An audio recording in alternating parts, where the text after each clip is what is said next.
Morning, grade threes. Today we're going to do a comprehension, and I'm going to read it to you first, and then I would like you to go read it on your own, and then I want you to go read the questions, and then after that you can either go read it on your own again or listen to me and then answer the questions.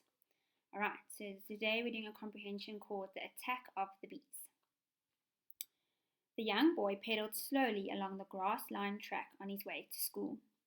Tomorrow was the start of a weekend, and he was busy daydreaming about the fishing trip that his father had promised him. In the back of his mind, he could hear a strange noise.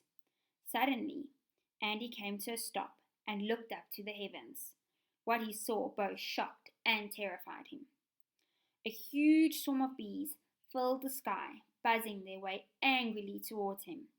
With no time to waste, he sped off in the opposite direction, not knowing where he was going or what he was doing. On a nearby hill, he could see smoke wafting slowly skywards from the chimney of the Nelson family home, and he decided to make a beeline straight towards it. Andy raced over the wooden bridge that crossed the dry riverbed. He was traveling at 20 kilometers an hour, but the bees were still slowly catching up with him. As he began to work his way up to the hill towards the house, the bees were able to catch up to him, and he felt sharp pricks like needles entering his uncovered arms.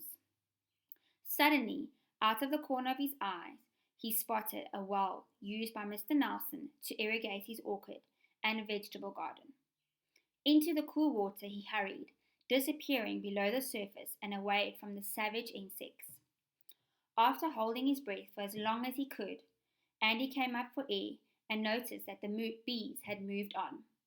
Dragging himself out of the well, he struggled up the remainder of the hilly slope and rang the doorbell. Mrs. Nelson took him inside and placed some soothing cream on his swollen arms. Some 10 minutes later, his mother arrived and took him home for a well-earned rest. Okay, we're going to just go through a few words from the passage. The first one is pedaled, right? Andy pedaled. That means to ride a bicycle. Then the next one is he sped off, all right? That means that he rode his bicycle quickly. Then that he saw smoke wafting, all right? That means that he saw smoke moving through the air. Then an orchard is fruit trees that are grown.